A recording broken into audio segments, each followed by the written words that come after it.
I smiled at his wedding. That's the part one can't shake. Not the contracts. Not the money. Not even what he actually did. I smiled. Like everything was fine. Like nothing was wrong. Like I wasn't standing there watching a man I had helped build everything with, marry someone else while quietly taking pieces of my life behind my back. And the worst part? He still doesn't know that I know. Even now. Everything, after all these years, he has no idea that I figured it out. That I saw what he did. That I sat there across from him, across from both of them, smiling like I was proud, while something in me already knew things didn't add up. I don't even know what that says about me. I've tried to understand it. I've gone over that moment so many times in my head. Like if I replay it enough, maybe I'll catch something I missed. Look. A hesitation.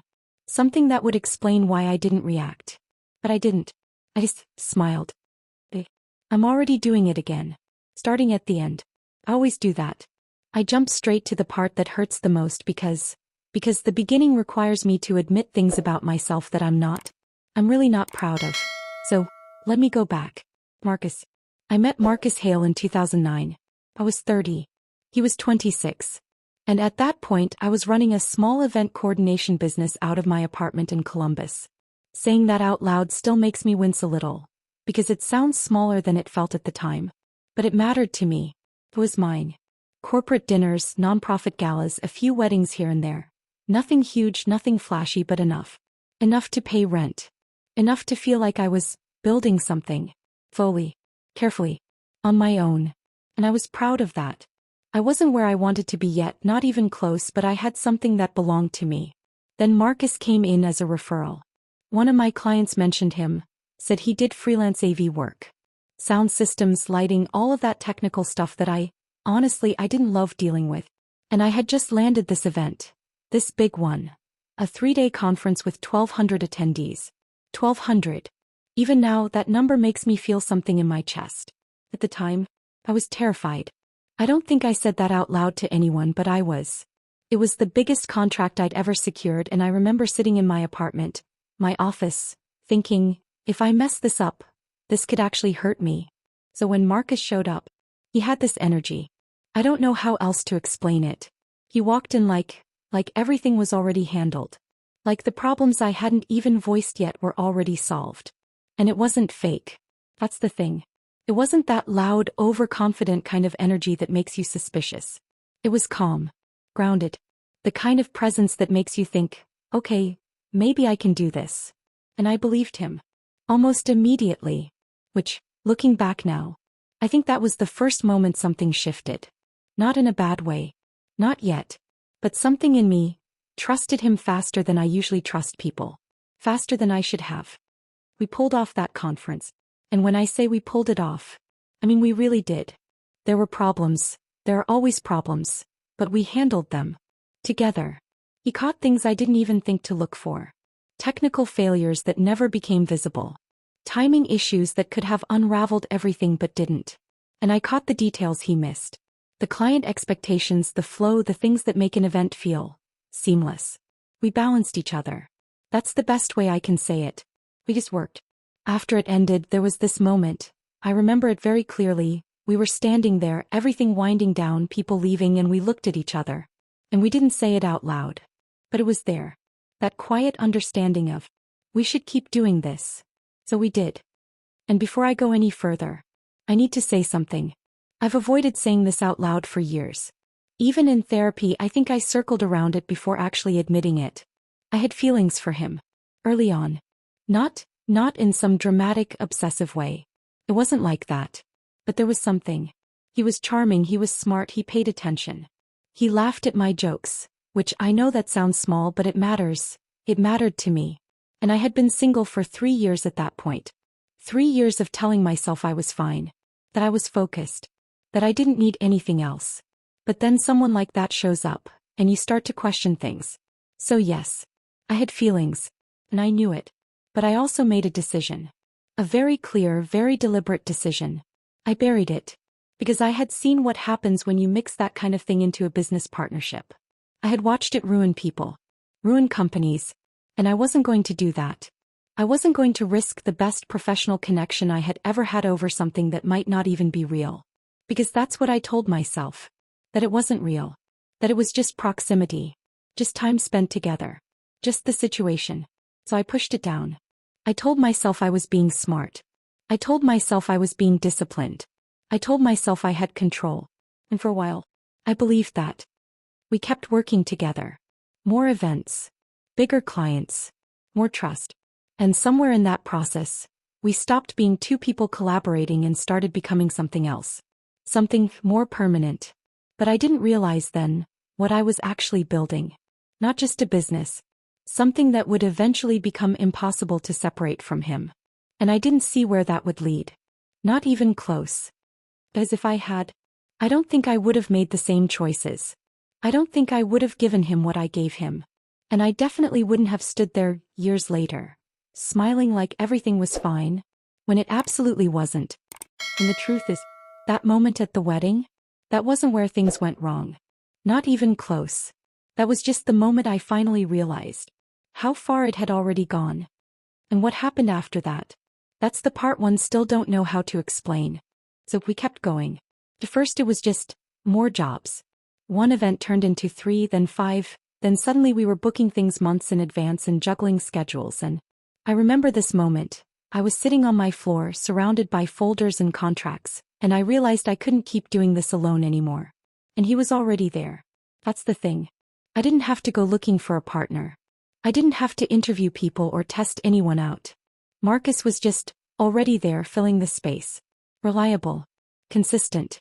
Easy to work with. Easy to trust. And that word, trust, I don't think I understood how much weight I was putting on it at the time. Thought I did. Thought I was being careful. But looking back now, I think I skipped steps. Important steps. Because it felt right. And felt right can be dangerous. We never had some big dramatic conversation about becoming partners. It wasn't like that. It was gradual. We just stopped operating separately. Clients started asking for both of us. Then they started expecting both of us. Then eventually it just became understood that if you booked one of us, you were getting the other too. We became a package. And there's something about that, about being seen as a unit, that changes things. It blurs lines. It makes decisions feel shared even when they're not fully discussed. I didn't notice that happening at the time. I just thought, this is working. Why question something that's working? By 2011 it felt obvious. We made it official. Hale and Reeves Events. Even saying the name now, it still does something to me. Like it belongs to a version of my life that I can't fully access anymore. His name first. That part still irritates me if I'm being honest. Not because of ego, or maybe it is ego, I don't know. But because I remember that conversation so clearly. He pushed for it. Not aggressively, not in a way that would make you immediately defensive. Just confidently. Like it made sense. Like it was the natural order of things. And I let him have it. I told myself it didn't matter. That a name is just a name. But I remember hesitating. Just for a second. And then I pushed that feeling down. That's a pattern, by the way. One I didn't recognize until much later. We incorporated. We split ownership 60-40. Him and me. And again I agreed.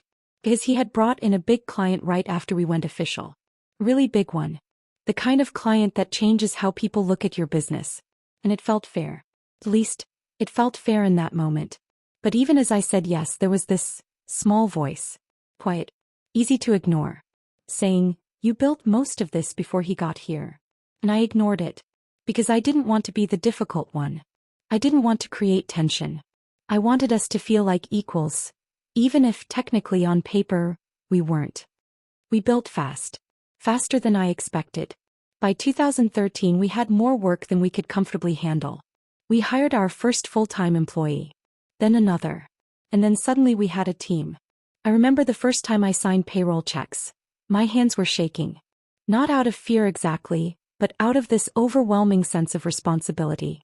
People were depending on us now. On me. On him. And that kind of pressure, it bonds people. It creates this sense of we're in this together no matter what. At least, that's how it felt to me. Our roles naturally divided. He handled front-facing things, clients, networking, sales. He was good at that. Really good. People liked him, trusted him quickly. I handled everything else. Operations, logistics, systems, contracts, scheduling, financial tracking, the backbone. And I was good at that. I don't say that lightly. I was very good at it. I built processes from scratch. I organized chaos into something that could scale. I made sure nothing slipped through the cracks. For a long time, I felt valued for that. Marcus would say things like, "I don't know how you keep all of this straight," or "We'd fall apart without you." And I believed him. I needed to believe him. By 2015, we weren't just doing okay anymore. We were doing well. Actually well. 4 full-time employees, consistent clients, 2 regional hospital systems, a national insurance company that booked us every year without fail. I had moved out of my apartment into a real office, a space with actual walls and a door that closed, and it sounds small, but it wasn't. It meant something. I had health insurance, a 401k, stability. I had built something real. We had built something real. And for a while, I let myself feel proud of that. Fully. Without questioning it. And this is where I need to slow down. Because this next part, it seems small when I say it out loud, but it wasn't.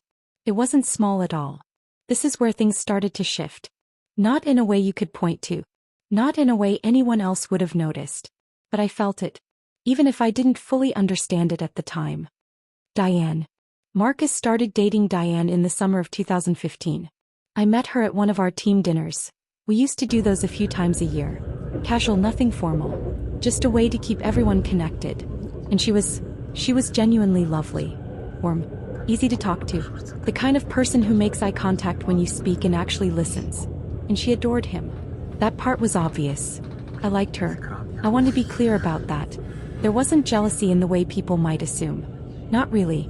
I had already made peace, or at least I thought I had, with whatever feelings I'd had for him before. This wasn't about that. At least, not entirely. But something changed, and I noticed it. Immediately. And I didn't say anything. It was small things at first. He'd reschedule meetings. He'd take calls during conversations. He'd check his phone more often. Nothing dramatic. Nothing you could point to and say, "This is a problem." But it was different. He was different. And I kept telling myself, this is normal. People fall in love. People shift. Priorities change. That's life. But underneath that, there was something else. Something I didn't want to look at directly. This quiet awareness that if his priorities kept shifting, I might not be as secure as I thought I was. 60-40 ownership. His name first. Him controlling client relationships more and more. And me, holding everything together behind the scenes. Something changed, really changed. What did I actually have? I didn't sit with that question. I didn't let myself. As if I had, I might have acted differently. I might have protected myself. I might have asked harder questions. But I didn't. And that's where things started to slip. That is what came next. Didn't feel like a red flag at the time. It felt reasonable, logical, even smart. And that's exactly why I said yes. But looking back now, that might have been the moment I quietly handed him everything, without realizing I was doing it. And once I did that, there was no easy way to take it back. And I didn't even realize what I'd lost. Until it was already gone. So in 2016, Marcus came to me with this idea. And I remember the conversation almost word for word, which is, I don't know if that's normal or if that's just what happens when something ends up mattering more than you realized at the time. We were in the office. Late. Everyone else had already left. It was just the two of us going over schedules, and he kind of leaned back in his chair and said it casually. Like it wasn't a big deal. He said, "I've been thinking, it might make more sense if I take over primary contact for the bigger clients." Just like that. No build-up. No warning. And I remember pausing, just for a second. Because something about it didn't sit right immediately. Not wrong exactly. Just off. And he kept talking. He explained it in terms of efficiency. Said that having one clear point of contact would streamline communication, reduce confusion, make things cleaner for clients. And he wasn't wrong. That's the frustrating part. On paper, it made complete sense. He said it would free me up to focus on operations, growth strategy, scaling, the things I was already naturally handling anyway. Which was also true. So everything he said checked out. Every piece of it sounded reasonable, logical, smart. And underneath all of that, there was this other layer. The part he didn't say out loud. That he was better with people. That clients connected with him faster. That he could grow relationships in a way I, maybe couldn't. He didn't say that. But I heard it anyway. Or maybe I told it to myself. I'm still not sure. And here's the part that I keep coming back to. I didn't push back. Not really. I asked a couple of questions. Light ones. The kind you ask when you already know you're probably going to agree. I didn't challenge it. I didn't say, wait, these are relationships I built. I didn't ask, what does this mean long term? I didn't even suggest a trial period. I just listened. And then I said yes. I told myself it was a strategic decision. That I was playing to our strengths. That this was how real partnerships worked. You divide responsibilities based on what each person does best. And that's true. That's not wrong. But that's not the whole truth either. The whole truth is, I wanted him to feel trusted. I wanted him to feel valued. I wanted things between us to stay easy. Because by that point, things weren't as effortless as they had been in the beginning. Not bad. Just different. And I think some part of me was trying to preserve what we had by not making anything harder than it needed to be. Even if that meant giving something up. So he started taking over the client relationships. At first it was just the bigger ones. Then more. Then eventually, all of them. Gradually. Quietly. No big announcement. Just became the way things were. Clients reached out to him. He handled communication. He led meetings. I stepped back. I told myself I was focusing on the bigger picture.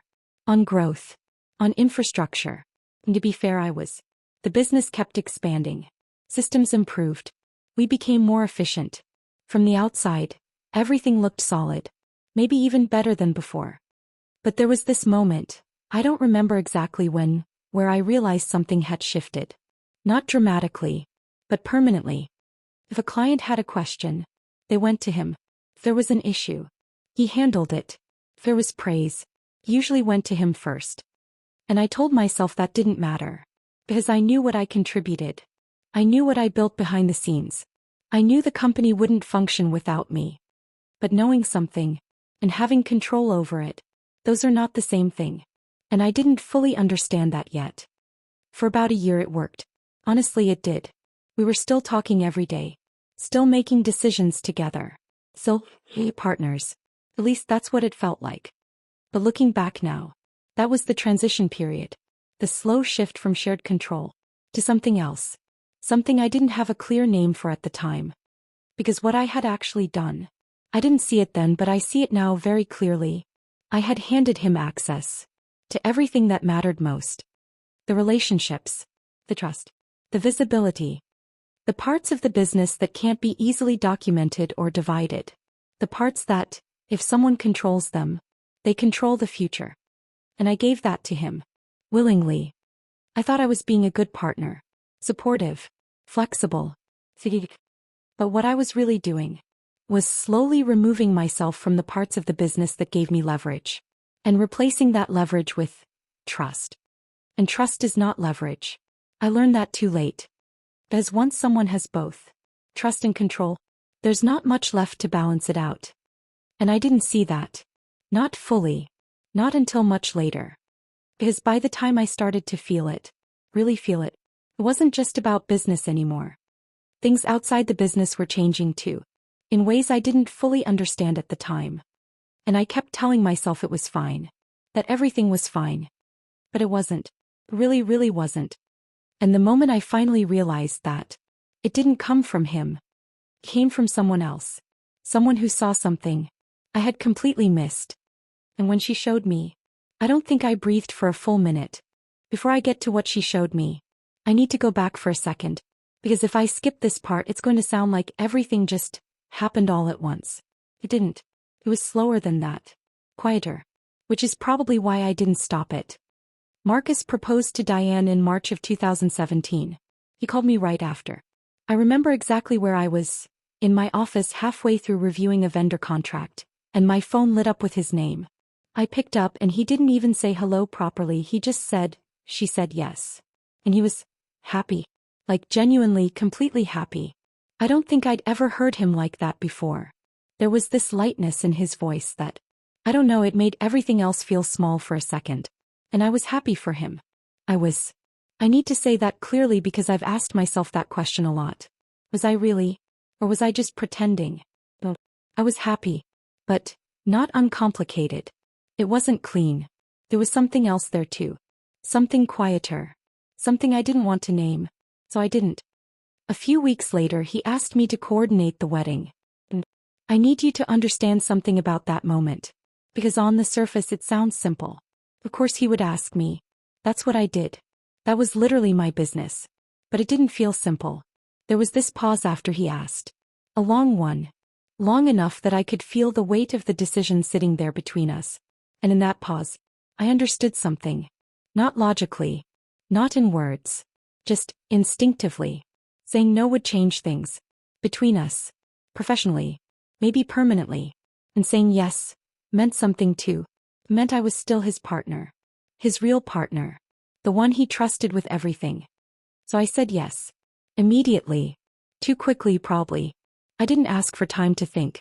I didn't set boundaries. I didn't even clarify details. I just said yes. And I planned their wedding. Using company resources. Which at the time Marcus framed as a good business move. Exposure. Networking. Potential referrals. And he wasn't wrong.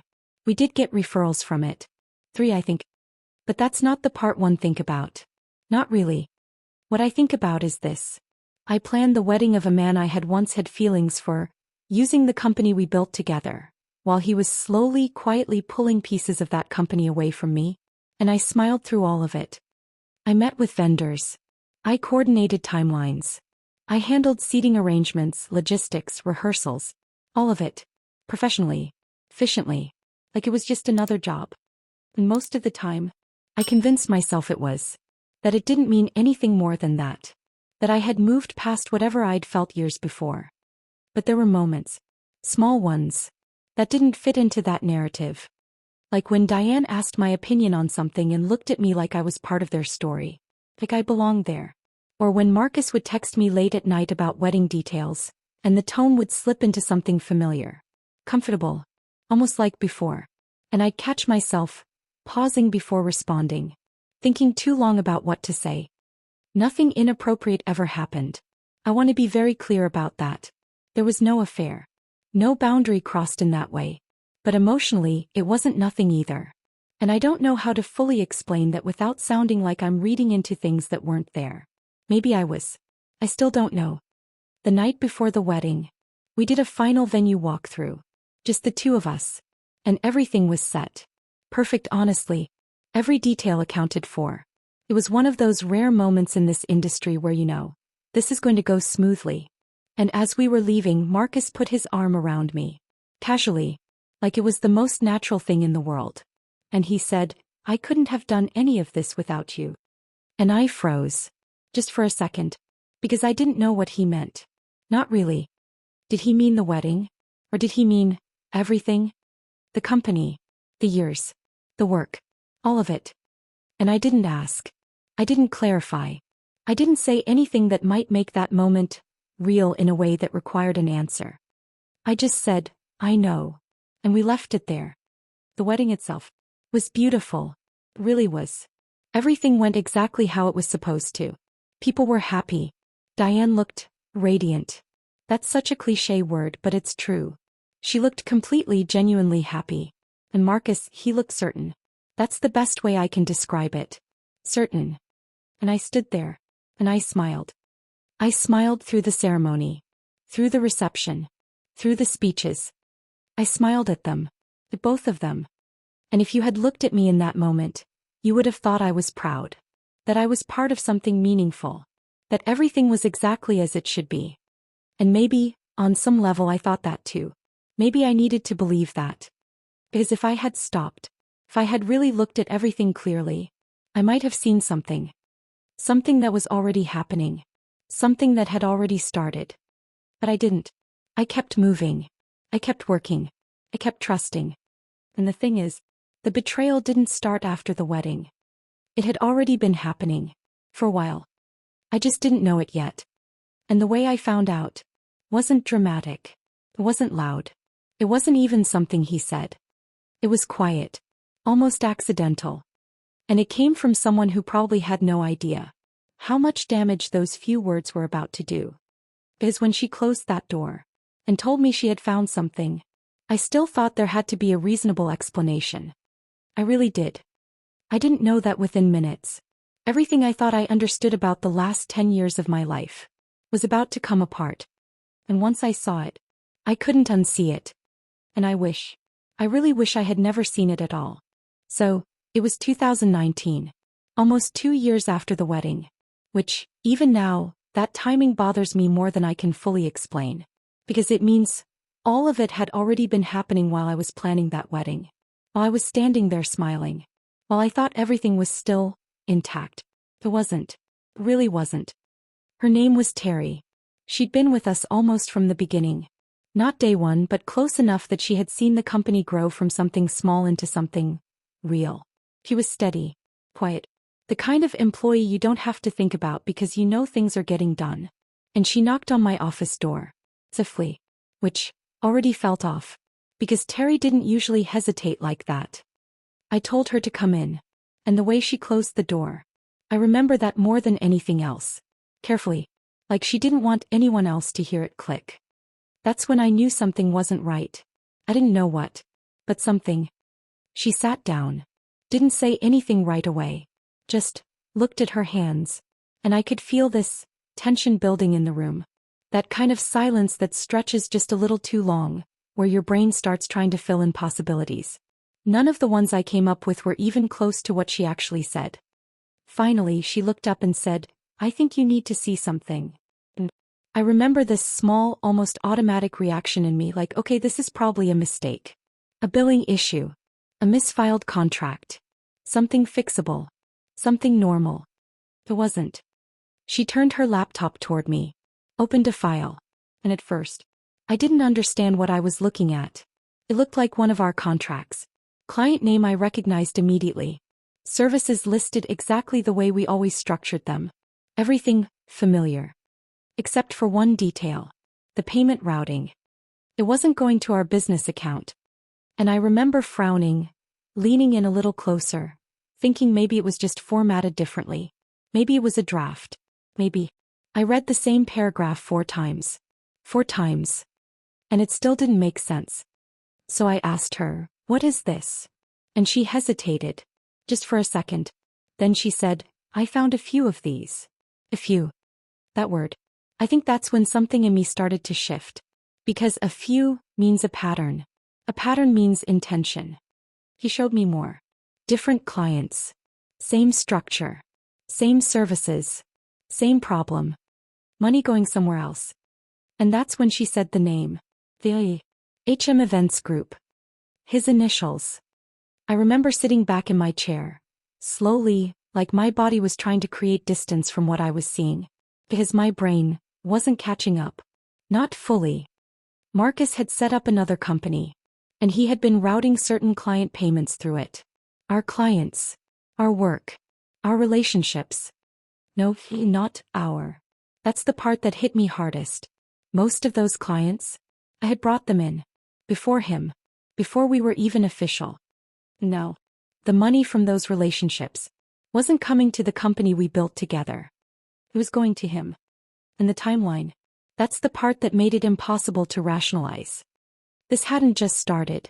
This had been happening for at least 18 months. Maybe longer. 18 months.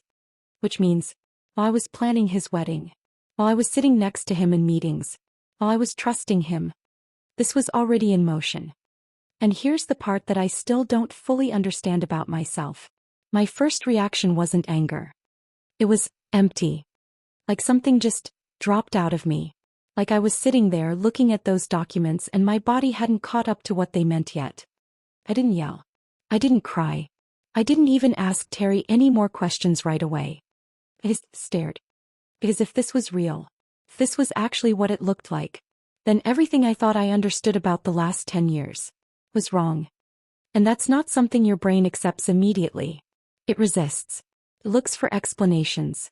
Alternatives. Anything. So I did that. I said, maybe there's a reason. Some accounting structure I didn't know about.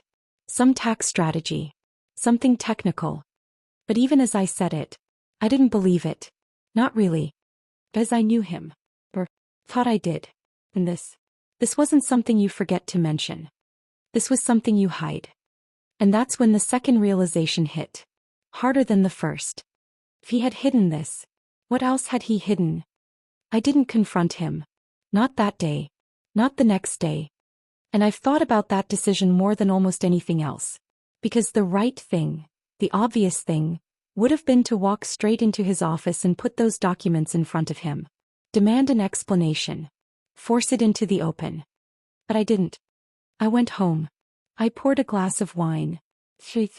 That's not true. I poured a very large glass of wine. And I sat in my kitchen.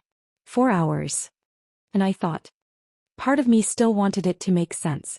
Still wanted there to be an explanation that didn't destroy everything. But another part of me, the part one don't talk about easily, was already calculating.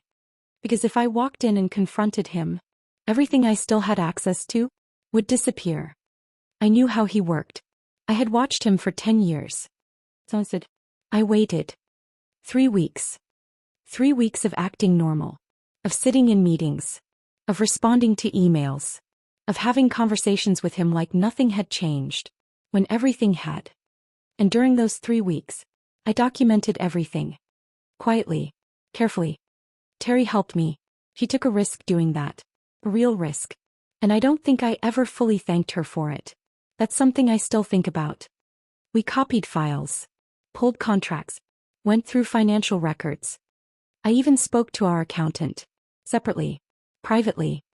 And when we finally put the numbers together, I remember staring at them. And thinking, this can't be right. But it was. Several $100,000. Maybe more. Not everything. He hadn't gutted the company. Not completely. But enough. More than enough. Enough to change everything. And here's the part that I still struggle to say out loud. I didn't call the police. I didn't file a criminal complaint. I didn't expose him. I got a lawyer. And what happened next? That's the part people judge the most. That's the part one still don't fully know how to defend. Because I had a choice. A very clear one. And I didn't choose the fight. I chose something else. And I'm still not sure if that was strength or weakness. And what I agreed to, what I signed, that's the part that still follows me. Because in that moment, I didn't just walk away from him. I walked away from everything I had built. And I let him keep it. And if you think that was the hardest part, it wasn't. The hardest part came after. When people started asking questions, and I had to decide what version of the truth I was willing to live with. So, I got a lawyer. And even saying that now feels strange because it sounds decisive. Like I moved quickly. Like I knew exactly what I was doing. I didn't. I was tired. That's the word that keeps coming back. Not just physically, though yes that too, but mentally. Emotionally. There's a kind of exhaustion that comes from realizing something you trusted for years wasn't what you thought it was. It's not loud. It's heavy. We didn't go to court. There was no dramatic confrontation. No scene where I laid everything out and demanded answers. It was quiet. Emails. Meetings. Documents passed back and forth. Very controlled. Very contained. Marcus never admitted anything directly. Not in a way that would have mattered legally. But he didn't deny it either. And that silence said more than anything else could have. The agreement we reached. He bought out my 40%. At a valuation that even at the time my lawyer said was low. Not terrible, she said. But not what this is worth. And I remember nodding like that was fine. Like I was okay with it. Because I didn't want to drag it out. I didn't want months, years, of legal battles. I didn't want depositions, courtrooms, public records, industry gossip. I didn't want to turn the thing I had already lost into something even uglier. So I signed. There was a non-disparagement clause. Which is why, even now, I'm careful about what I say. Names. Details. Things that could trace back. I've thought about breaking that more than once. I won't. But I've thought about it. And just like that, I was out. 12 years. reduced to a check, a set of documents, a signature. And he kept the company. He kept the clients. He kept the name. He kept everything. And people did ask. Not everyone. Most people don't push too hard when something feels off. But a few did. Colleagues. Clients who had worked closely with me. What happened? Why'd you leave? And I had to decide, every single time, what version of the truth I was willing to give. So I gave them something soft. We had different visions. I wanted to go in a new direction. It was time for a change. All of it technically true. None of it honest. And that does something to you. Holding the real version of a story inside while you tell a cleaner one out loud. It splits things. Creates this distance between what happened and what people think happened. I lived in that space for a while. I moved. Not far. But far enough. A different city. A different rhythm. I needed distance. From the office. From the people. From the version of myself that had existed there. And I started over. Which sounds hopeful when you say it like that. It wasn't. Not at first. I was 41. 41 and starting from nothing again. I had the settlement money, yes. But money doesn't replace time. It doesn't replace relationships. It doesn't replace identity. So I did small consulting work. Nothing big. Nothing that required me to build something new right away. I wasn't ready for that. I was just trying to stay moving. Trying not to sit still long enough for everything to catch up to me. The first year, I was running on something. Adrenaline maybe. Bigger. A kind of stubborn energy that keeps you going even when you don't fully know where you're going. Second year was worse. Everything slowed down. The energy dropped. And what was left was just flat. Like the color had been turned down on everything. I don't know if it was depression. Maybe it was just grief. The kind that doesn't have one clear moment. Just layers. The business. The friendship. The version of my life I thought I was building. And something else. I started seeing a therapist. And she said something to me once that stayed. She said, "It sounds like you're grieving multiple things at the same time." And I remember sitting there thinking, yes. But there was one more. Something I hadn't said yet. What I was also grieving was him. Not the real version of him, but the version I believed in. The Marcus I thought I knew. The one I trusted. The one I built something with. But that version, it didn't exist anymore. Or never did. And that realization, that's disorienting in a way I can't fully explain. Because it doesn't just change how you see the past. It changes how you see yourself. How did I not see it? How did I miss it? I was supposed to be the detail person. The one who noticed things. The one who caught problems before they happened. And this went on for years. Right in front of me. And I didn't see it. That's the part that embarrassed me the most. More than the money. More than losing the company. That I didn't see it. And then there's this other part. The one I don't like. The one I still argue with. Even after everything. Even after knowing what he did. There was still a part of me that didn't want to destroy him. I hate that. I really do. Because it wasn't kindness. It wasn't forgiveness. It was something left over. Something unresolved. And it made me softer than I should have been. He got to keep everything. Because I was softer than I should have been. That's the sentence I come back to. Over and over. But I did build again. Eventually. Fully. Carefully. And this time, it's mine. Entirely. One name on everything. My name. I have a small team. Clients I trust. A lawyer on retainer. Always no exceptions. I learned that part. Very thoroughly. It's 2026 now. I'm 45. Not in the clean, polished way people like to present it. Not in the everything happens for a reason way. I don't believe that. I lost years. I lost money. I lost someone I thought mattered. I'm not grateful for that. I'm clear. I know who I am now in a way I didn't before. And I know something else too. For a long time, I believed that if I was loyal enough, useful enough, accommodating enough, people would protect me. That the relationship itself would protect me. And what I know now is that's not how it works. Relationships don't protect you. People do. Specific people. Making specific choices. And some people won't. Some people will take what you built, put their name on it, and smile at you while they do it. And you won't see it coming. Because you'll be too busy being a good partner. Diane doesn't know. At least as far as I know, she doesn't. They're still married. I've seen pictures. Not intentionally. Just mutual connections. They look happy. They have a child, I think. And I've thought about telling her. Not out of revenge. Not exactly. But because I think about Terry. Walking into my office. Closing that door. Saying, "You need to see this." And how that changed everything for me. I also know. My reasons might not be as clean as I want them to be. Maybe there's still anger. Maybe there's still something in me that wants there to be a consequence. I don't know. That's the truth.